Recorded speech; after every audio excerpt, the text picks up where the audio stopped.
Hello and welcome back to LTC Heroes Live. I am in Ohio joining Foundations Health Solution. We are at the LTC Heroes Summit 2022. Today I am excited to be talking to amazing name, amazing person with a good story, Dreama Pickens. She's an RN. Dreama, welcome to the program. Thank you.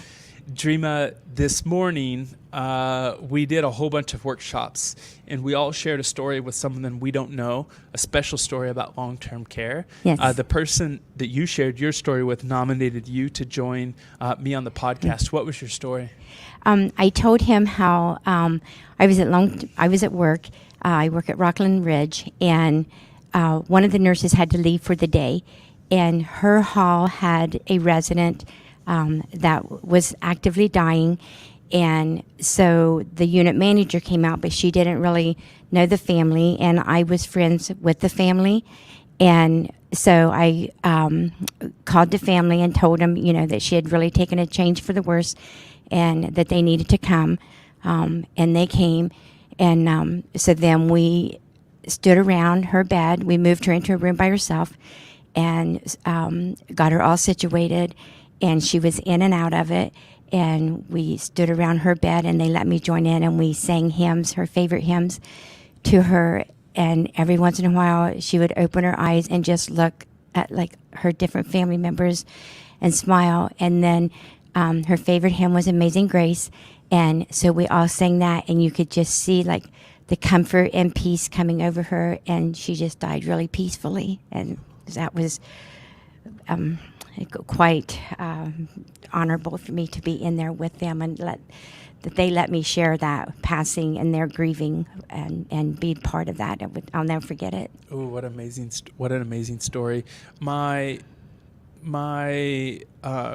CNA who trained me told me when someone passes, he sings as the family comes for and it was just cool when families hear that and they hear, people remember those songs. Yes. It sticks with them. Yeah, it is. Yeah. Before we went live, Dreama, you told me a little bit about your story, how you got into long-term care, and I think you might be the first person I've ever talked to who worked in daycare before long-term care. Will you tell me your initiation story? Yeah. So I had a daycare in my home, and so for 21 years, and I watched some nurses' kids, and one of the nurses I watched, her little girl, and she said, I think you should go to nursing school. You would be such a good nurse.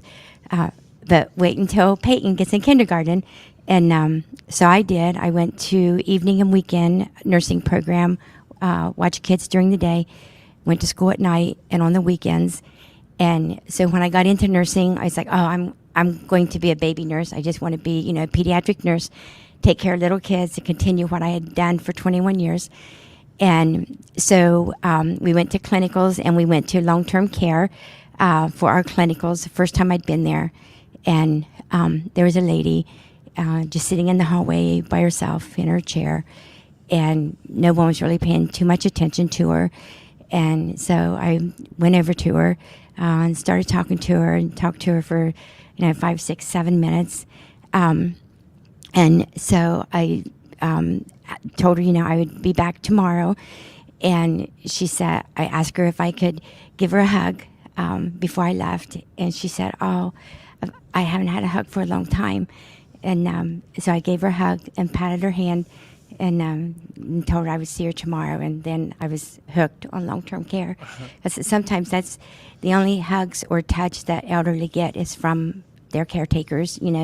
Some of them don't have anybody that comes to visit, and it just changed what I thought I wanted to do, the kind of nurse that I thought I wanted to be, and now I'm the kind of nurse that I know I was meant to be.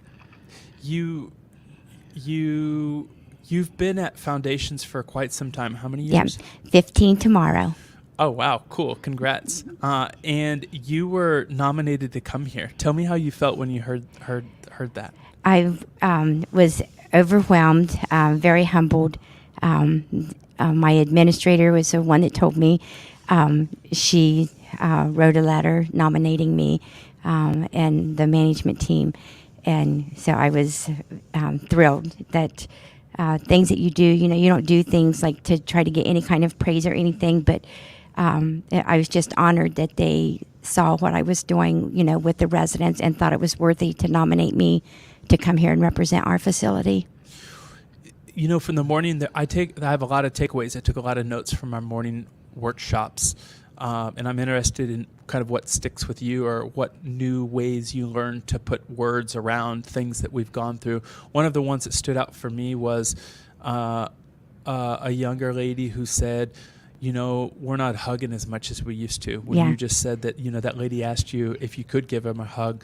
Another one was the person used devastating. I hadn't been using that word in my interpretation of what we've been going through. Yeah. What are some of your takeaways from this morning? Yeah, and that's, like the lady that talked about the devastation, like that really hit home with me, because it was like people that haven't been close with COVID, like healthcare workers, they really don't understand what we've gone through and what families have gone through.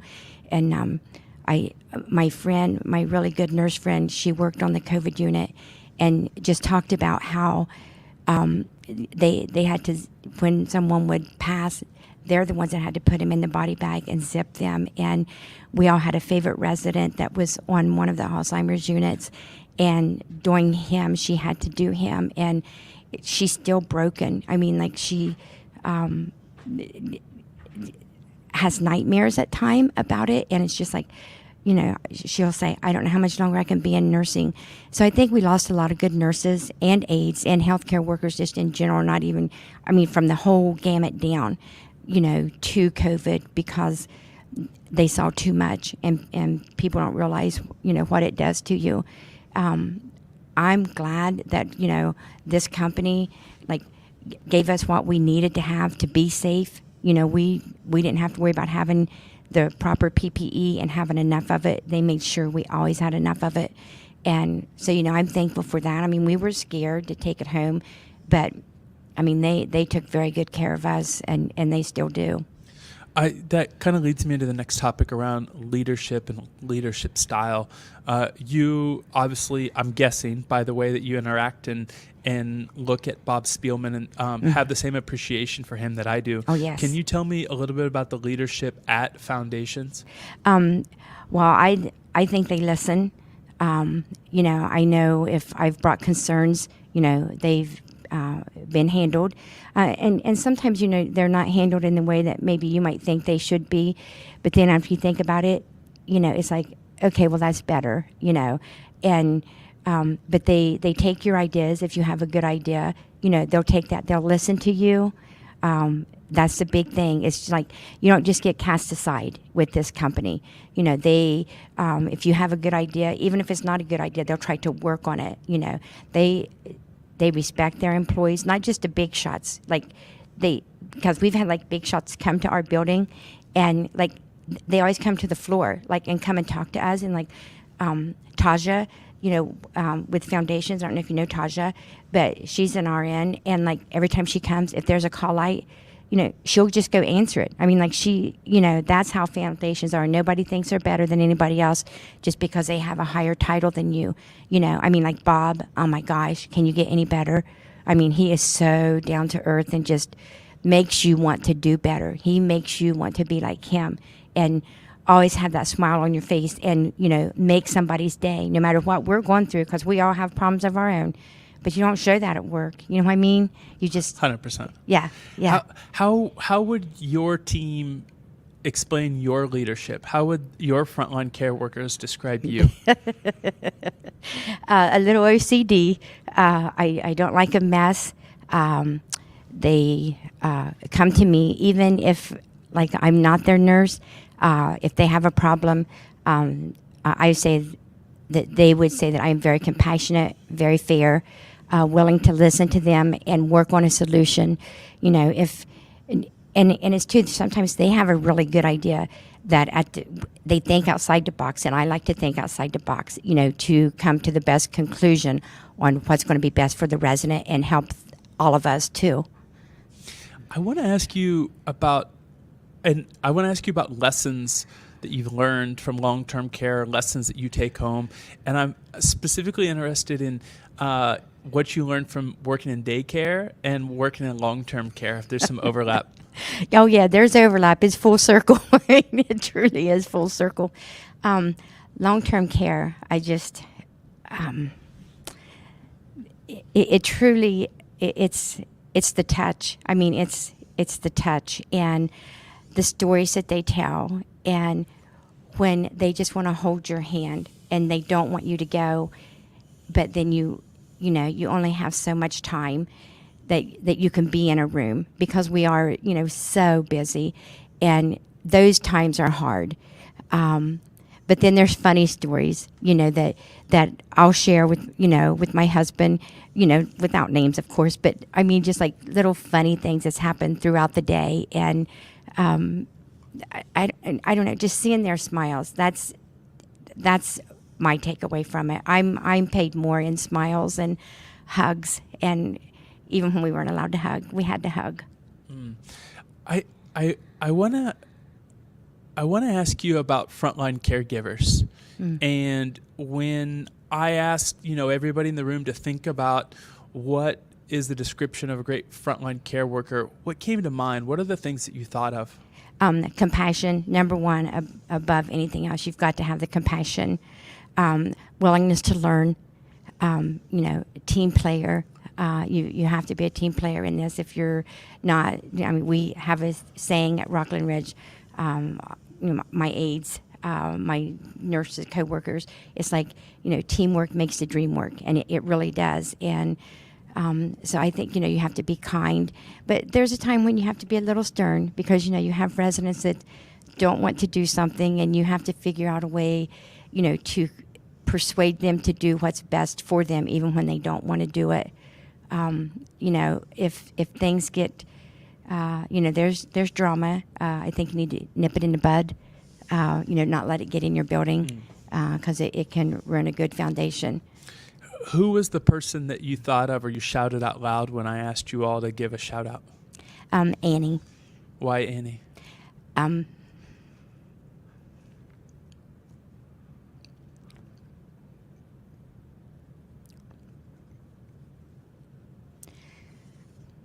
Annie, when I worked at Hickory with Foundations before I moved to Rockland, was my aide there, and phenomenal. I mean, just so compassionate and so good, and like we could just read each other.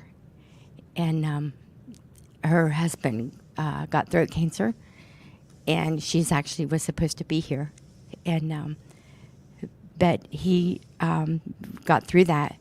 And then he got prostate cancer, and then 2 weeks ago was diagnosed with stage 4 brain cancer. And so she had to take a leave and, just stay home and take care of him. But she devoted so much of her life, like, taking care of everybody, like just the best aide ever, just the best. And so that's why I chose Annie. Her compassion and her, she never gets short with people. She would show people, train new aides, and just always have a good attitude. And she's phenomenal.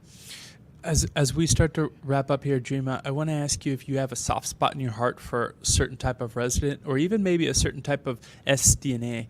I know, and my story. I had a lot of forgiving to do of myself with my grandparents, with me being abroad and them having Alzheimer's. So I'm specifically drawn to those with dementia. Are you drawn to the stubborn ones, to the quiet ones? Who gets you? The cantankerous ones. Sometimes just like the things that they say. I mean, it just, and they have a tinge of a little bit of Alzheimer's. But the things that come out of their mouth is a funny story. Just happened yesterday, and she had one of the aides was brushing her teeth, and so she said, "What are you doing?" And she said, "Well, I'm brushing your teeth." And she said, "Well, why did you have those in your mouth?" And so then she wouldn't wear them. She just held them in her hand, and so I said, "Aren't you going to put those in?" And she said, "No, not after she's had them in her mouth." And so everybody that came then with near her, she told them that story, and So those residents have a special place because they can always make you snicker.